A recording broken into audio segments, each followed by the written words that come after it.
اعوذ باللہ من الشیطان الرجیم بسم اللہ الرحمن الرحیم الحمدللہ رب العالمین والصلاة والسلام علی سیدنا محمد وعلی آلہ صحبہ اجمعین۔ السلام علیکم ورحمۃ اللہ وبرکاتہ۔ پچھلے اہل ارقہ، اہل سکھنا اور اہل تدمر اور حوران کے علاقے فتح کرنے کے بعد حضرت خالد بن ولید رضی اللہ تعالیٰ عنہ نے اہل بصرہ کے ساتھ مارکے سے پہلے جو باتیں ہوئیں آج ان کے بارے میں ہم بات کریں گے۔ تو حضرت خالد بن ولید رضی اللہ تعالیٰ عنہ نے حضرت عبیدہ رضی اللہ تعالیٰ عنہ، حضرت عبیدہ بن جرح رضی اللہ تعالیٰ عنہ کے نام خط لکھا۔ عامر بن طفیل حضرت خالد بن ولید رضی اللہ تعالیٰ عنہ کا خط لے کر حضرت ابو عبیدہ بن جرح رضی اللہ تعالیٰ عنہ کی خدمت میں پہنچے۔ آپ خط پڑھ کر ہنسے اور فرمایا، الحمدللہ کیوں نہیں، اللہ اور اللہ کے رسول مکرم صلی اللہ علیہ وآلہ وسلم اور خلیفۃ المسلمین خلیفہ رسول کے احکام کو سننا اور ان کی اطاعت کرنا ہمارے لیے لازم ہے۔ یہ حکم نامہ میرے سر آنکھوں پر، مجھے یہ فرمان مبارک دل سے قبول ہے۔ پھر آپ نے تمام مسلمانوں کو اپنی معزولی اور حضرت خالد بن ولید رضی اللہ تعالیٰ عنہ کے سپہ سالار اعظم مقرر ہونے کی اطلاع دی۔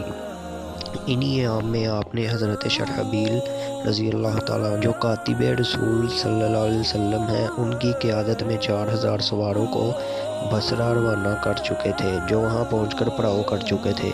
بصرہ کا حاکم اس زمانے میں روماس نامی ایک شخص تھا، جو ذاتی طور پر بادشاہ اور رومیوں کے نزدیک ایک نہایت بلند مقام و مرتبہ کا آدمی سمجھا جاتا تھا۔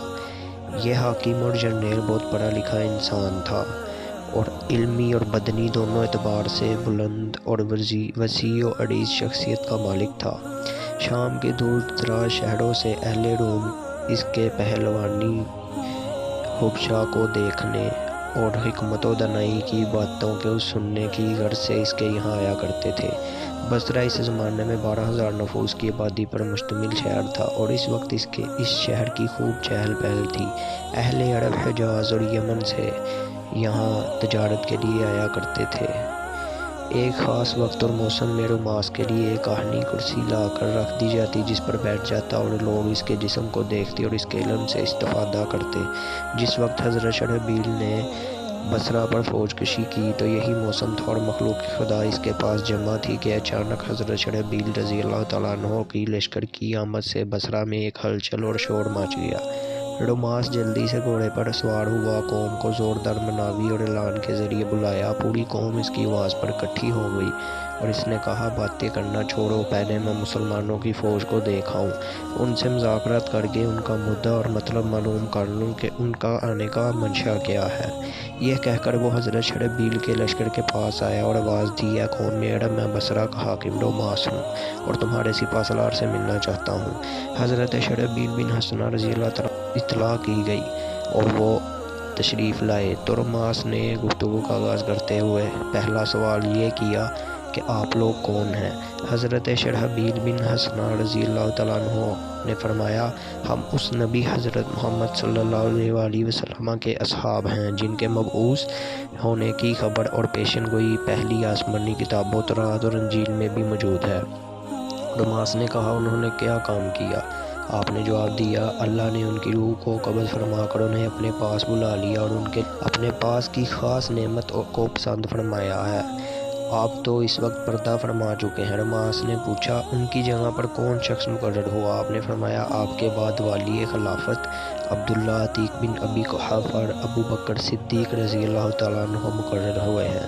روماس نے کہا، مجھے اپنے سچے دین کی قسم، میں خوب جانتا ہوں کہ تم بلا شبہ حق پر ہو اور تم لوگ ضرور پورے شام پر اسی طرح عراق کے مالک بن جاؤ گے۔ ہم تم پر سردستی شفقت اور مہربانی کرتے ہیں اور تمہیں خیر خواہانہ مشورہ دیتے ہوئے یہی کہیں گے کہ تمہاری فوج نہایت مختصر اور قلیل ہے اور ہماری جمعیت بہت بڑی ہے۔ بہتر ہے کہ تم اپنے ملک واپس لوٹ جاؤ، ہم آپ لوگ کسی قسم کا تعرض اور چھیڑ چھاڑ نہیں کرتے۔ عرب برادر ابو بکر صدیق رضی اللہ تعالیٰ عنہ میرے دوست اور رفیق ہیں، اگر وہ موجود ہوتے تو مجھ سے جنگ نہ کرتے۔ حضرت شرحبیل رضی اللہ تعالیٰ عنہ نے فرمایا، دین کے متعلق اگر خود ان کے بیٹے اور بھتیجے بھی ہوں تو وہ ان کی بھی رعایت کبھی نہ کرتے تا وقت یہ کہ وہ مسلمان نہ ہو جائیں، کیونکہ ان کو کسی طرح کا ذاتی اختیار نہیں ہے، وہ خود مکلف ہیں اور ہمیں اللہ کی طرف سے تمہارے ساتھ جہاد کرنے کا حکم ہے۔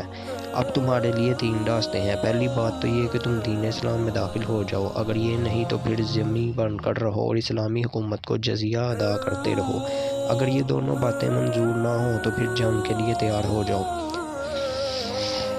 رماس نے جواب میں کہا، مجھے اپنے دین اور عقیدے کی حق کی قسم، اگر معاملہ میرے اختیار اور ہاتھ میں ہوتا تو میں تم سے کبھی بھی جنگ کے لیے تیار نہ ہوتا، کیونکہ مجھے معلوم ہے کہ تم حق پر ہو، مگر یہ رومی قوم مجتمع ہے، میں چاہوں گا کہ واپس لوٹ کر ان کو سمجھا کر دیکھوں اور معلوم کر سکوں کہ ان کی رائے کیا ہے۔ حضرت شرحبیل نے فرمایا، بہت اچھی بات ہے، ذرا جلدی کیجیے، کیونکہ ہم آپ سے جو ایک دفعہ کہہ چکے ہم اپنے اس موقف پر قائم ہیں۔ جب تک ان 3 امور میں سے کسی ایک پر فیصلہ نہیں ہو جاتا ہم کہیں نہیں جائیں گے۔ اپنی قوم سے جا کر کہہ دیجیے کہ وہ دین اسلام کو قبول کرے ورنہ جزیہ دے۔ رماس اپنی قوم کے پاس لوٹا اور ان کو جمع کر کے کہا، اے حاملین دین نصارہ، تمہیں یہ حقیقت کبھی فراموش نہیں کرنی چاہیے کہ تمہارے ممالک میں عربوں کا آنا، تمہارے اموال کو غنیمت بنانا، تمہارے سرداروں اور شاہ زوروں کو قتل کرنا، جو خود تمہاری کتابوں میں لکھا ہوا موجود ہے، اس کا وقت یہی ہے اور زمانہ آ گیا ہے۔ تمہارے پاس نہ روبیس رومی جنرل کا نام تھا، روبیس کے برابر لشکر، اور نہ خود تم روبیس جیسے بہادر ہو۔ فلسطین کے میدان میں اہل عرب کے ایک نہایت مختصر سے دستے نے اسے قتل کر دیا، اس کے بہادروں کو مار ڈالا اور جو بچ رہے ان کو شکست سے دوچار کر کے بھاگنے پر مجبور کر دیا۔ مجھے خبر ملی ہے کہ مسلمانوں کا ایک سپہ سالار جس کا نام حضرت خالد بن ولید ہے قریب ہم پر عراق کی جانب سے چڑھائی کرنے والا ہے۔ یہ علاقے اس نے فتح کر لیے ہیں، عرقہ، سخنہ، تدمر اور حوران، جن پر ویڈیو بنائی تھی، یہ وہی 3-4 علاقے تھے، اور وہ بہت جلد بصرہ پہنچنے والا ہے۔ میرے نزدیک یہی بہتر اور مناسب ہے کہ ہم اہل عرب کو جزیہ دینے کے معاملے کو طے کر کے اپنے آپ کو ان کی حفاظت میں دے دیں، اور اس طرح جنگ کی اس بلا کو اپنے سر سے ٹال دیں۔